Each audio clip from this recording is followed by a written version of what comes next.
Okay, well, here we have two Bark River Bravo 1.5s in A2 tool steel.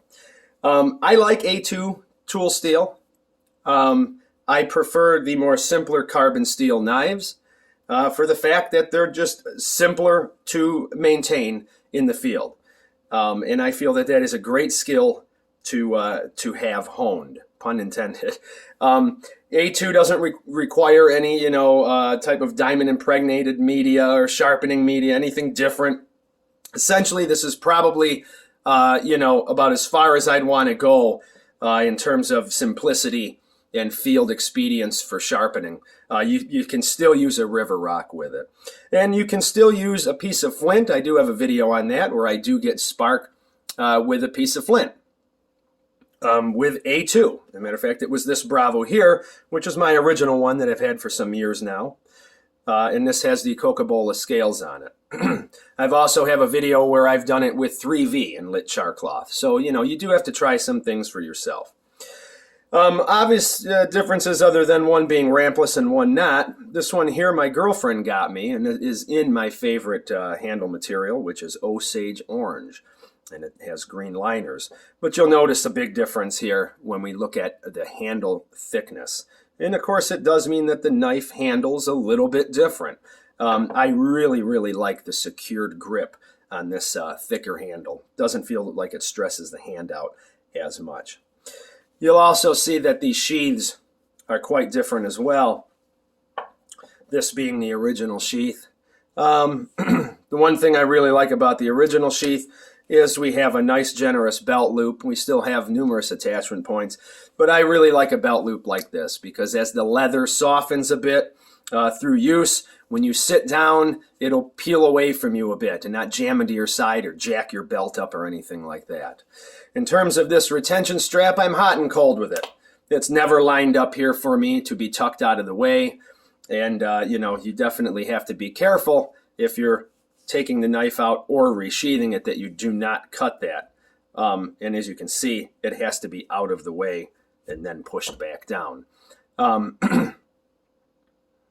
If you're wearing any type of shirt that's untucked, obviously it's going to get in between here anyways, and this is not going to fall back far.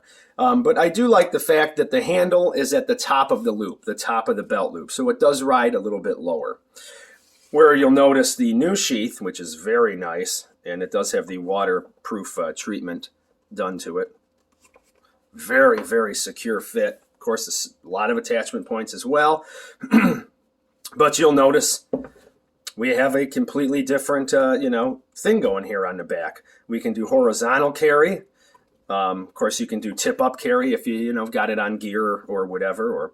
And then we also have two different slots here. One for a higher carry on the belt and one for a lower carry, which is nice if you're going into a public setting and you don't want it as visible. You want it riding up a little higher so your shirt covers it. That will work. But as you can tell here, we do have a couple inches that stick up above where your belt would be. So this will be rigid. This will not break in at all and allow this to maneuver some as you sit. This will jam into whatever you're sitting into and subsequently push this into your side and jack your belt up, like I had said. In terms of a steel that throws a spark with flint, A2, like I said, I've done it, and I've done it numerous times, and it is on video, so I'm not telling a lie here. It does have to do a lot with the hardness of the steel, and of course having a high carbon content, even though A2 has more alloy in it than something like 01 and 1095, which throw amazing sparks that just sizzle. But A2, definitely passable for sure, especially in that proverbial situation where this is your only option to get a fire going. I find that the Bravo 1.5 is a phenomenal heavy woodsman's blade. I've enjoyed it for years. It is a knife that is not too large, yet not too small. It's just a hair under 6-inch blade. Of course, it's stout as can be. And you can really do a lot. You can definitely process large game with it. Yet it's sharp enough and nimble enough you could neuter a gnat with it. You can still do all your feather sticking, truncating, batoning, things like that. And it's obviously stout enough to be able to, baton with. Let me see the big difference there, which is quite a difference in that handle thickness. And it also appears that there's a difference in the thickness of the blade. The Bravo 1.5 is a 0.217 inch thick blade, I believe. I think it's just how it appears, where this isn't as 90'd as this. So this is facing you much more flat. But yet this still has some sharpness to the spine for, any type of scraping that you're going to need to do. Wonderful knife. Wonderful knife. I'm not going to buy 3, but I would not hesitate. I mean, like I said, anybody who hasn't owned one or tried one and wants a larger knife, larger than one of your, standard bushcraft style knives, but you don't want to be carrying something real big on you, something like this is perfect.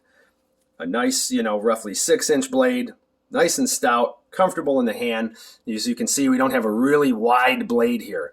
We have a blade that's, in line just about with the knuckles. So, I mean, you really get, a lot of control with this, and a lot of control out there at the tip in a myriad of different grips. We can choke back here for, peeling anything, light chopping and things like that. And yet we can choke up here like this, to do any type of feather sticking or any type of, more of your detailed work. Well, thank you very much for watching, and take care.